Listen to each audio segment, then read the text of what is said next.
The turn of the 21st century gave KTIB listeners a new voice in Brennan Matherne. He always had something interesting to talk about in both news and sports, as you shall hear. Brennan Matherne, how are you today? William, I'm doing just fine. It's great to be back on the airwaves at KTIB, and certainly, I certainly miss being there a little bit, but enjoy myself now as well. All right, well, let's start from the beginning. I take it you are from our area originally. Yes, I did originally. I was born in Galliano, and obviously went to South Lafourche High School and attended Nicholls State University. And while I was attending the university is actually when I started at KTIB.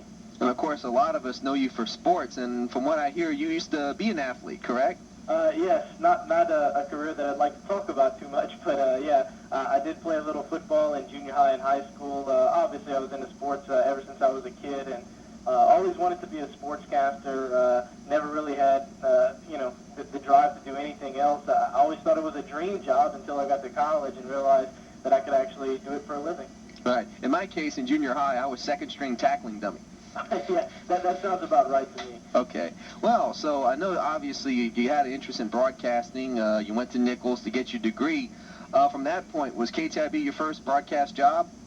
Actually, no. I've been working and currently still do work at KLRZ in La Rose. I've been working there for 4 years now, over 4 years now, and that's when I started back in 1999 looking for a summer job. I started as a board operator, and eventually, after about a year of doing that, I worked my way onto the air as a sideline reporter and onto the sports show on Saturday mornings, and eventually worked my way onto the air, like I said, and while I was attending Nicholls State, taking my broadcasting classes for my mass communication degree, I came over to KTIB one day looking for a little bit extra money. I was working at the radio station at Nicholls, KNSU, and I was looking for a little bit extra money as I had just moved to Thibodeau, so I decided to come give KTIB a try it out as a board operator, just see if they needed some extra help. And when I walked in, they kind of felt I was overqualified for the position of board operator, and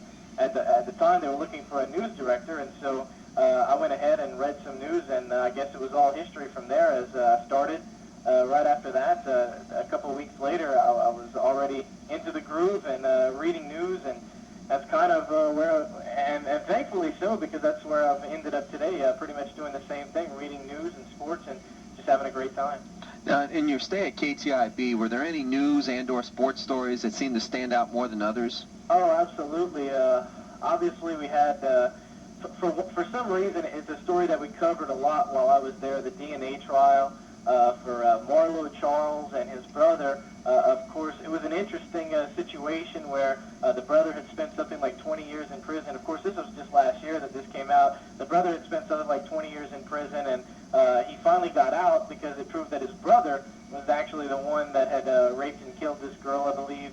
And then once he gets out of jail, he ends up back in jail a couple of times. So, for some people, they just don't know when to quit. But another couple of things while I was there, obviously, there was a Super Bowl year. Super Bowl was in New Orleans while I was at KTIB, and I was able to go up there, and I was able to interview Jessica Simpson, the pop star, obviously, of the show on MTV with her husband, Nick Lachey. I was able to interview Jessica, who was in town for a cheerleading clinic. She was a motivational speaker. And also, at the time, Carmen Policy, the owner of the Cleveland Browns, I talked to him during that same week, Super Bowl week. I had talked to him a little bit about the bottle throwing incident. If you remember, the fans throwing the bottles onto the field and at the referees at the end of one of the game for a blown call.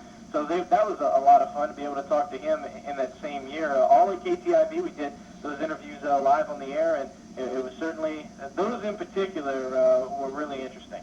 Of course, let me also remind you about the night you and I got to know each other through Hurricane Lily. Oh, absolutely. That's 2 weeks that I'll never forget. Hurricane Lily, and of course the week before that, Tropical Storm Isidore. I remember I thought we were going to be underground for about a year or so when Linda ran over to the grocery store and bought enough canned goods and food to get us through the night, and certainly the being on the air for 36 hours, I can honestly say I know what that feels like. 2 weeks in a row. So that was a very interesting 2 weeks, and you hate to see a tragedy like that happen to the area, but as a broadcaster, you almost hate to see it, but it is a little fun to be night, be on the air, and continuously, I just enjoy it, I guess, just bringing the news to the people, being a help to the community. All right, well, let's switch over to sports and talk about some of the interesting moments then. Well, off the top of my head, I know one thing that happened that really shocked a lot of people who followed LSU sports was the death of Wally Pontiff.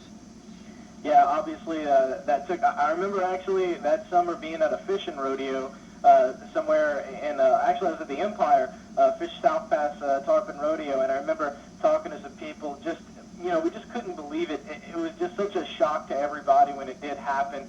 That's certainly another story, and there's so many stories that stand out, but that definitely was one of them that happened not too long ago, and certainly a big blow to the team. And obviously, last year watching the Tigers play, everybody does remember Wally, and they played that whole season for him, and it was great. I was able to make it to a few LSU baseball games last year, and certainly no one has forgotten Wally Pontiff. Very much so, and of course we could go down the list of all the interesting stories just from last year and the year before, and it was a little bit after that the Saints lost Frank Warren, who was inducted in the Saints Hall of Fame a month before that as well. Right, and I tell you what, a couple of other stories that were interesting as far as football is concerned. One was the trade of Ricky Williams. That happened obviously before a couple seasons ago, and then of course the firing of Randy Mueller. I remember being in the KTIB newsroom and people calling us, hey, you guys turn the TV on. Tom Benson's going to be conducting a press conference, and I think we carried that press conference live on the air, if I'm not mistaken, where he fired Randy Mueller because there were things going on in the organization that he didn't know about. And so, of course, there's all kinds of rumors of what that actually was, but for whatever reason, he did fire Mueller. And I remember that season also, the most interesting thing last football season was the story about Tommy Maddox. That was my favorite story last football season, how he comes over from the XFL, the now defunct XFL, wins the MVP there, and comes over to professional football, takes Cordell Stewart's job away, and leads the Steelers to playoff victories. And I became a Steelers fan last year just because of Tommy Maddox. That was certainly one of the feel-good stories of the year. And of course, around the same window, of course, the Hornets coming to New Orleans as well. Absolutely. I got to say, that was a great thing to be a part of. We carried the Hornets in their first season on KTIB, and I was just so anxious reading every story. I mean, anything that I could get my hands on that had something to do with the Hornets, we made sure we brought each and every bit of information to the people over the airwaves, and that was such a great story to follow. Ever since we heard that they might be coming, I jumped on that story, and I wanted to make sure we had the upper hand. And as at the minute, the absolute minute that everything was finalized and we knew the Hornets were coming, I went ahead and broke into the airwaves and announced it on the air. All right. Now, I know a lot of people are also going to know your voice when you did quite a bit of high school coverage as well. Any moments that seem to stand out in covering high school games? Well, it's hard to look past that big moment at the first round of the playoffs last year. Edie White headed in as the #1 team in the Class 3A playoffs, and of course, West St. Mary kind of surprised a few people and jumped out and took the game away from Edie White. William, before the game, Gene and I and everybody, we were all tailgating out in the back, and we were talking about booking our rooms for the Superdome. We really felt that no one was going to touch Edie White, and they were just going to walk through a state title. Well, that's why they play the games, and Edie White felt a good West St. Mary team that ended up winning another game or two after that last year. So, you never know in high school football. Another moment that I'll never forget, ever, broadcasting a game, the lowest score possible, 2-0. It happened last year in a game I will always remember as the Mud Bowl. Thibodeau and Central Lafourche High School played. We got reports of a twister at one part of Thibodeau. We got, obviously, a lot of rain that night. In fact, it stopped raining for about a minute during halftime when the teams weren't even out on the field. Other than that, it rained the entire time before we got there, throughout the night, and I mean, it ended up forcing Thibodeau to replace their entire field, which was quite an interesting game. But the only score coming on a punt that was the ball was snapped over the punter's head and out of the end zone, and that's the only reason either team scored. And of course, I do remember that as well because that was also the year we probably had the wettest fall on record in probably 50 years. And everywhere, Lafourche, Terrebonne, all the fields were wet through Isidore and Lilly. And of course, a week and a half after Lilly, El Nino had kicked in, which created another rain situation. So I think no matter where y'all would go that season, it seems like every place was a mud pit. Oh, absolutely. It was a time where you really cherish the fact that you get to sit in the press box. And I want to remind you of one funny story involving you and high school football. For those that may not remember, in 2002, Gene Richard was running for the city council seat, which, of course, when we're doing this interview, he's a councilman. And of course, according to the federal laws, that while he's an active candidate running, he's not supposed to be on the air unless you provide equal time to the other candidates for his position. So Gene stepped aside doing the high school games for a while.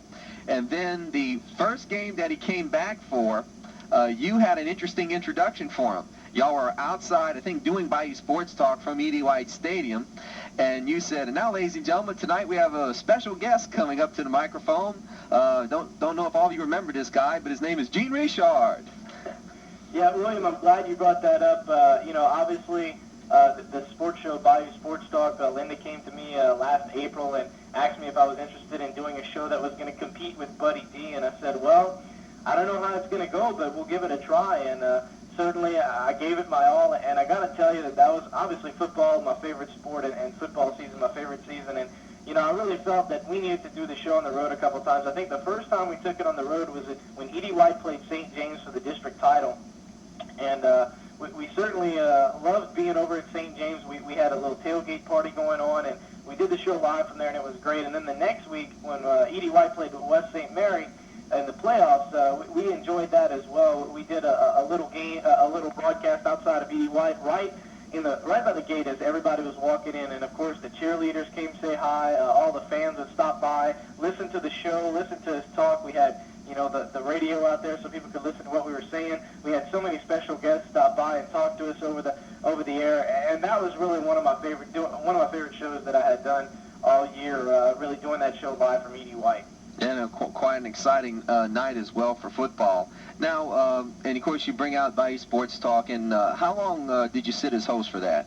Well, I think it was April of 2002 to February, well, to the end of January of this year, of course, when you took over, so less than a year that I had been doing the show before I left KTIB.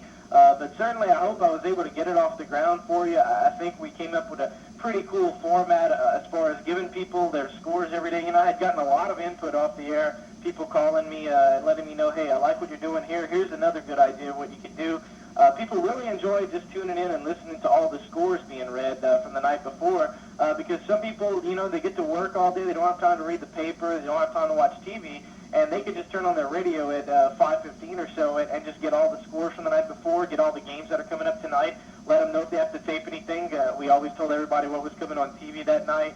And then we had a segment in between where we just kind of opened it up, talked about some interesting things that were going on, some interesting stories in sports, and opened up the phone lines. And every now and then we get some good topics like sports and video games and how, is video game violence and these sports games affecting the way people are playing on TV and in the NFL. And, just a lot of great topics that you don't always hear on these major radio talk shows. Well, now, wait a minute. You're bringing up interesting topics. I have to remind you of a topic a caller suggested to you to comment on, and that was the then famous Mineral Light commercials where the two women kept wrestling against each other. Well, I tell you what, after having watched that particular commercial, I was kind of at a loss for words, as I'm sure a lot of guys were, so I really couldn't comment too much on it, but I tell you what, that just shows you we definitely had a lot of diverse calls on our show. And of course, what led to me becoming the host was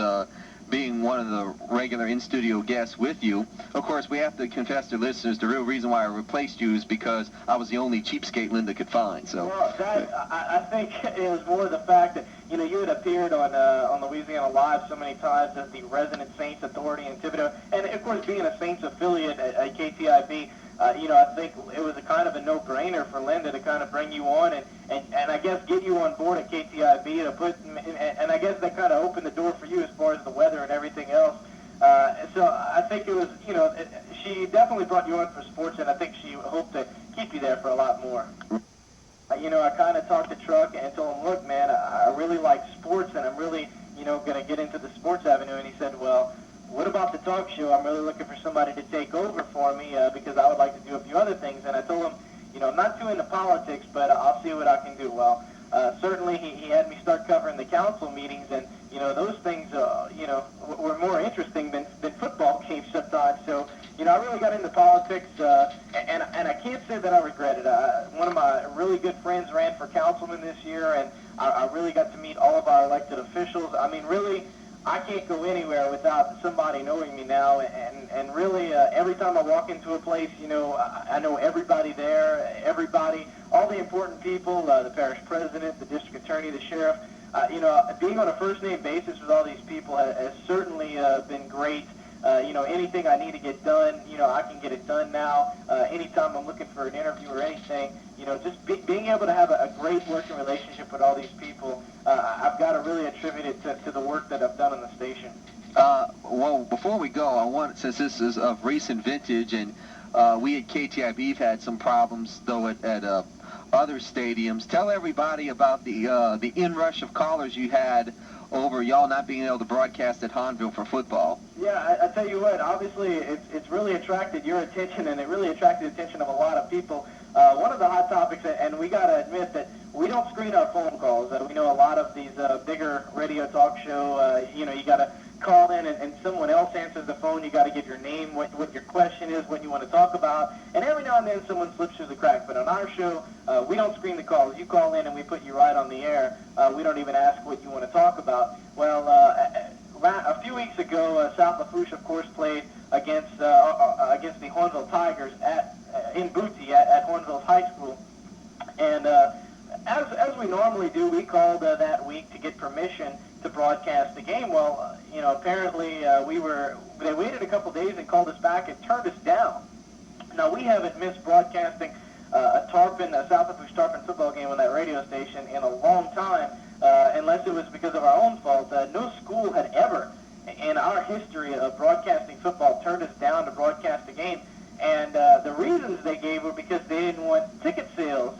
They didn't want ticket sales to be hurt because of a radio broadcast. And certainly we didn't feel like we were trying to take tickets away. We were just trying to bring it to the elderly people who maybe, or just anybody really, who may not be able to go to the games. Of course, we broadcast the games live over the internet as well, and there's people that work offshore and everywhere else, some in other countries, that really want to hear the Tarpon football games and can't.